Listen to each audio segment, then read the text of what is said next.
life in a new city, you're constantly seeking that authentic local experience, which can sometimes be hard to come by and you often don't even scratch the surface. Hello and welcome to Startup Wednesday, where today we take a look at unique entrepreneurs in the travel space. SeekSherpa is an online platform that connects locals to travelers so that tourists can immerse themselves in a city's culture. Pankaj, who is passionate about street art, takes travelers through one of the parts of the city that's closest to his heart. Hi, so being interested in street art, visual art and photography, this tour was extremely interesting to me, and introducing travelers to all these artworks has been another very fulfilling experience for about 2 years or so, ever since the street art festival took place in Shahpur Jat. So could you tell us about this artwork? This is an artwork by a very well-known Delhi-based graphic designer and artist. He is again become very well-known for his street art. He was part of the second edition of the street art festival also. This is popularly known as the concrete man. So it symbolizes the urban sprawl and how we are being engulfed by concrete. Pankaj's passion for street art is one he loves to share with others, and SeekSherpa helps him do just that. This digital platform allows locals of a city to post tours and experiences that they are well versed with and that they would like to share. Once they sign up, they become Sherpas that guide travelers through the experience of their choice.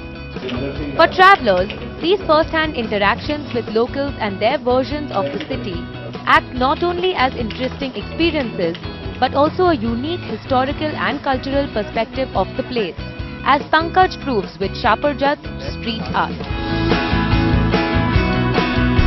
It's a shot from the movie Shri 420, and it's been depicted by the Bollywood Art Project, whose founder Rajesh Dhaya is the person who led the team in creating this very large art piece. Street art is just one of the many things that travelers are offered. SeekSherpa has an extensive list of experiences curated from a very diverse set of locals or Sherpas. Our Sherpas are typically from all walks of life. They're eclectic, unique, really interesting people. They could be chefs, bloggers, they could be musicians, they could also be corporate lawyers, people who have time on the weekend and actually have knowledge about a particular locality, familiar enough with it to actually take you out on a very interesting experience. While these experiences are offered to travelers looking to explore new cities, Sherpas also find themselves guiding locals who want to learn more about the place they live in. At SeekSherpa, we get both in-city residents, people who live in the city, who want to go out and explore beyond the movie or the mall. And we also get travelers coming in from other countries, typically English-speaking nations, maybe Western Europe, the UK, the US as well, where people want to come immerse themselves in the local culture. As Dhruv speaks of catering to foreign travelers, there's a lot more of them journeying to India now than there were 10 years ago. In 2015, India saw an estimated 8 million tourists from foreign countries, which has risen 125% as compared to 2005. According to Dhruv, visitors from other countries, especially Western ones, have a media-driven idea of India, and SeekSherpa's local experiences help break that image. To see the India of today and not get lost in what the media talks about it, maybe in terms of the snake charmers or the cows on the road or the political mess, but more about what's there in Shahpur Jat, what's there in Bohri Mohalla, what's there maybe in Bangalore's like Indranagar, or what's there in Park Street in Kolkata, to really find out the nooks and crannies. From Kolkata's Park Street to Delhi's Bohri Mohalla, these entrepreneurs have curated a wide mix of culture, history and social context. And this idea came from their own personal travel experiences. It was this one particular trip to McLeodganj where, we were thrown into the city where we could tell there's a lot more than we've actually seen. And we were sitting in a restaurant where this chef, walked up to us. It was a small little, we'd gone to eat some soup, thukpa and momos, and this chef walks in and sits down with us for 5-7 minutes, and the stories start flowing, and suddenly we see McLeodganj from that chef's perspective, for whom it's his city and it's his soil. Once Sukhmani and Dhruv were struck with the idea, they began gathering Sherpas across the country. They claim to have 6,000 registered locals and have catered to 10,000 travellers in Delhi, Mumbai, Bangalore, Hyderabad, Agra, Jaipur, Varanasi, Kochi, Goa, Udaipur, Kolkata and even Dubai. Across these cities, the Sherpas who sign up have 3 distinct incentives to do so. One was, of course, share your culture, share your, whatever expertise you have in terms of knowledge, share it with like-minded people. Number 2 was actually interact with people from different parts of the country, different parts of your own city or different parts of the world. And number 3, of course, was money. So to be absolutely vested in it and to make sure that you're providing something of value.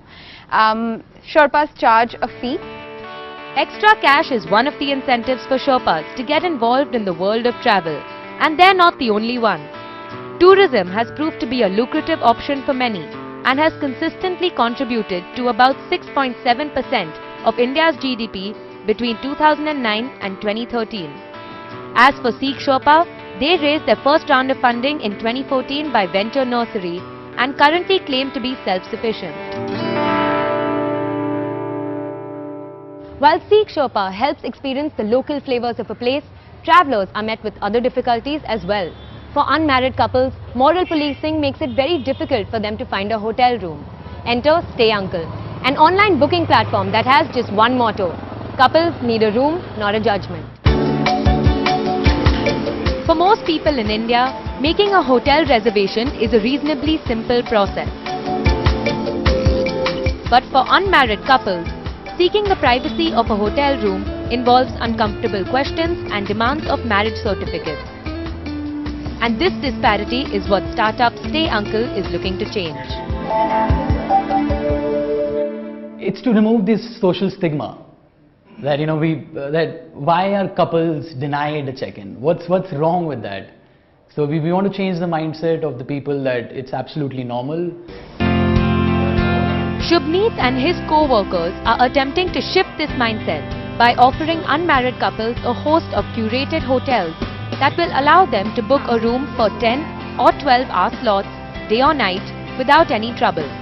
But this was never their plan starting out. Originally, they wanted to offer room bookings by the hour for travellers who needed a short hotel stay but had to pay 24-hour rates. When we launched the concept in Delhi of selling hotels on hourly basis to business travelers, we started receiving a lot of queries from the couples, and these were the people who wanted to book, and they were able to relate more with what we were doing. Since couples were relating more to Stay Uncle's concept, these young entrepreneurs pivoted their business model to target them instead. This was decided by Sanchit along with his co-founder Blaze Arisnov. They were 25 and 26 when Stay Uncle began and studied engineering and marketing respectively. With the change in their business model, their task became that much more difficult. Convincing hotels to allow unmarried couples as guests was not easy, as they would soon find out. Some of the hotels do not want to cater to couples because they find it sin, that it's not a good thing to actually for two unmarried people of opposite gender to actually spend some private time together. Sanchit describes this reaction to be quite prevalent and says that only 20% of the hotels they approach work out. They claim to have tie-ups with 200 hotels, all well-reputed ones, across 11 cities that are open to their proposition. The manager of one of these hotels, Delhi's Meridian Plaza, explains the reason behind their collaboration. He assured me that first of all he will give good business, plus very good clientele. Those are having proper good appearance, sober, and definitely these people will be having on their own relations. If both are comfortable, couple, then nobody should have problem. As Deepak explains, these hotels have taken a step towards breaking this prejudice, but still won't allow walk-in couples without prior bookings with Stay Uncle or any other booking platform.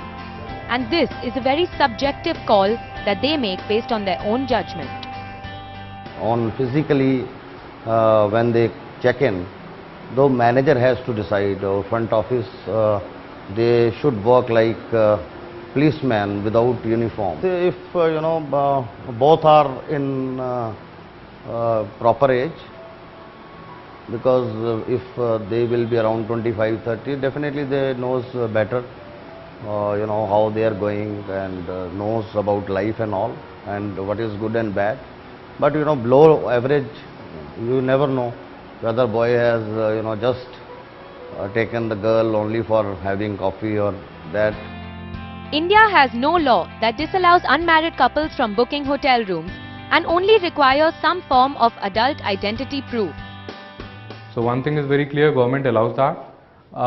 The reason most of the hotels aren't accepting is because of the cops issue.